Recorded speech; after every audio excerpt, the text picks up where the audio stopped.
One thing I want to say, though, before we get going, I'm super excited to be speaking about wilderness, but I want to offer a caveat, just in case anybody wants to jump ship now. Here's the plot overview of what we're going to do.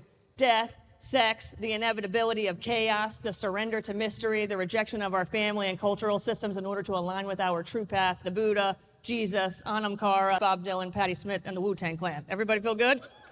Okay. So that's where we're going to go from here. So I think about wilderness in so many different ways, but when I started kind of figuring out a way to kind of make some entry points for us to talk about it, I started looking at the etymology of the word. It comes from the 12th century, initially meaning wild animal or wild deer, and ultimately, of course, going on to just mean inhospitable, uninhabited region. I think that we often find ourselves in that as artists, creators, and as human beings. Not just in the sense that we're literally in the wilderness, but metaphorically in the wilderness, artistically. Oftentimes, I think when we're pushing up against our edges, when things are on the verge of potentially not working, that's when you know you're in the right spot, you know? And I think there's a million ways to enter the wilderness, but there's only one way out, which is through, internally, right? You have to turn internally.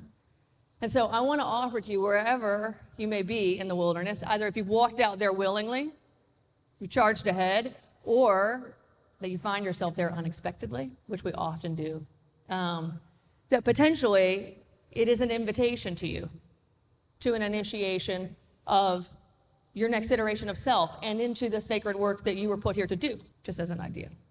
I'm not talking about the 3 steps to this, ways to hack this thing, 5 ways to optimize this thing. I'm talking about the real wilderness, the internal place where there are no easy answers, and there is no map.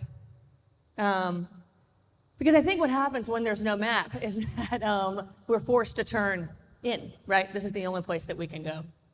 I had a mentor when I lived in London who gave me this really amazing kind of principle about the way thinking about things, particularly in the context of our work, but I think it's true of almost everything that we do.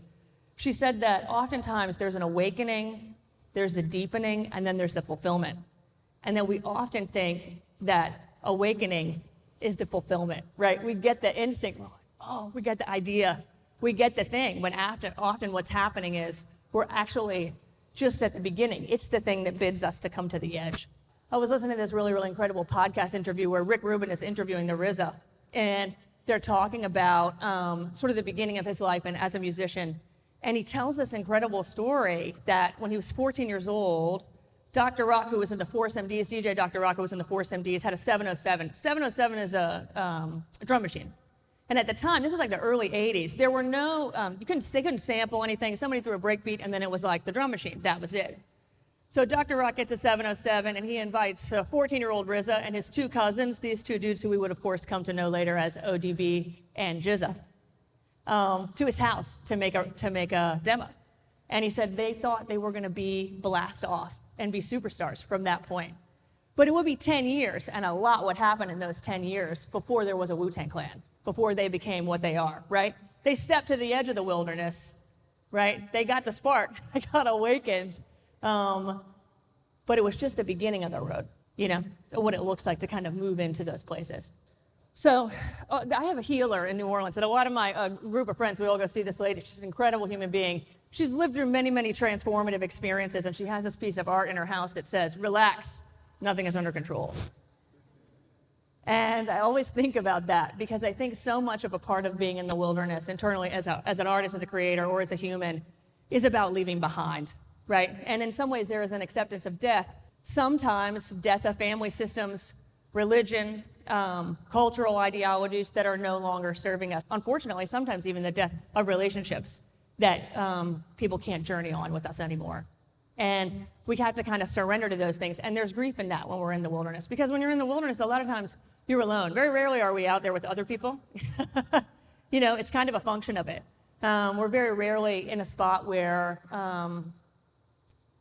you were surrounded by community when you're in the wilderness. It's the nature of the thing, right? We move out there and we have to figure it out for ourselves. So another piece of, I think, moving on and giving up in that sort of piece of it to let go is that we have to sit with the space and we have to deal with the uncomfortability oftentimes of potentially disappointing people who expected something else from us or wanted something else from us. And there is a grief in that season. And sometimes there's not, we don't know where it's going and we're not sure what's happening. In the 60s, Bob Dylan was, obviously he's himself now, but even then, he was like the torchbearer of folk music. And he started playing with an electric guitar and with a band. And a lot of his fans and the community of people that supported him were very, very upset that he was doing this. And they felt totally betrayed. And there's, in the Martin Scorsese documentary about him, No Direction Home, which you can watch. All this footage is in there, you can see it. But he's in England on tour, and this is the first time he's out on tour with the band and the electric guitar, and he's playing, and the crowd's not really giving him anything. And halfway through the middle of it, this guy yells out, "Judas!" And Dylan, takes a beat, and he walks up to the mic and he says, "I don't believe you," points at him. And then he says, "You're a liar." Right? What is he saying? Your truth is not my truth. You don't get to say, and I'm not out of alignment with what I'm doing. And that's hard to do sometimes, friends. That's hard to do when we're making new work, when we're cutting a new path. A lot of times, especially if those people are in our family, or we're in tight relationships with them, or even if it's just a fan base of people that like what you make, or sometimes commercially we make stuff that people buy, and it's like, well, this is kind of what people like that I do. When you kind of know out in the wilderness that you're moving potentially in a different way, it can be scary to navigate. I think the other major tenet of being out in the wilderness is that it does create the space for new creation, right? We go through this, we wander out there, we go through some of the loss, and then we have all this space to create new ideas. And in the new creation, it's hard because it's like we're figuring out with no map what happens, and where can we push forward and what works and what doesn't work. And we don't have any external resources to call on when you're out there as a metaphor, right? You just have yourself. At this point, you're using, you're figuring out how to read the weather, you're dealing with predators, you're trying to find shelter, you're navigating these things, but then how do we start creating out there? And how do you continue to find your way forward? There's a museum in Denmark, amazingly named the Louisiana Museum of Modern Art. And they have a digital platform for their museum that's called the Louisiana Channel. And there's an amazing interview on there that you guys can watch with Patti Smith that she gets interviewed right after she wrote M Train. Her first book, Just Kids, was about her relationship with Robert Mapplethorpe. But the second book is about M Train, and it's about the season of her life when she married Fred Smith, who was the guitar player of the MC5. And Fred Smith lived in Detroit. The MC5's from Detroit. So she leaves New York and goes to Detroit. And this book is kind of this very beautiful book about this time in her life when she has children and she lives out there. And when the interview begins, the guy says to her, I had a really hard time when I was reading the book because I couldn't reconcile the Patti Smith, who's the godmother of punk rock, with this kind of poetic stories of you raising your children in Michigan. I couldn't make sense of the two. So my question is, how do you reconcile these two sides of yourself? And she goes, oh, there's a lot more than two sides. And I think we need to follow in her wisdom on that. I implore you to not over-reduce, to not oversimplify, because we are urged at every point of culture to do that, to over-reduce, to oversimplify everything. And especially when we're in the mystery, this is like, there's literally no easy answer out there, especially when you're navigating it internally, right? And I think she's getting at something. It's like the good stuff comes from being multitudinal in that way, So I guess the thing I want to move towards in the end as we kind of start moving out of the wilderness is the idea that the wilderness is a season. It's not a place to camp for forever. So I want you to remember that it may last, sometimes it can be a few years. I mean, I'm kind of been in the wilderness for a few years and I'm ready to get out of here, But it's like, I've been in it many times, but I think that we're not meant to stay there for forever. And it's an important thing to remember that you don't camp there. A major function of the wilderness, you keep going. So you're in it, but you keep going. And keep your eyes forward. Because if not, then we're not getting any of the upsides of the solitude, right? You're not getting any upsides of the silence. You're not getting any upsides of those things. Then you're just in it. And then you become isolated and even more lost. Then there's never any way out, right? We're just moving through that. The term rite of passage, which we use often culturally as a way to be like, you went on spring break, or, you had a bar mitzvah or whatever. They're cool things. These are cool moments in life. But it's like a rite of passage really means just that. That's where that term comes from. It means rights afforded to someone after you take a journey.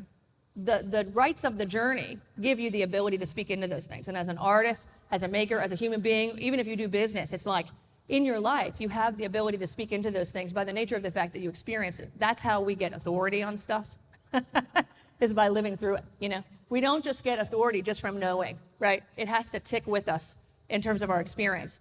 The other way is to just do it through experience. That's it, right? This is a lot of stories, but roll with me, that's how I talk. In the 16th century in Japan, when samurais would kind of come up, so samurais, they practiced this type, sort of combination of Neo-Confucianism and Buddhism called Bushido, and which loosely translated in English means the way of the warrior. And they train in Bushido from the time they're really little, and they're training to be of service to one master ostensibly.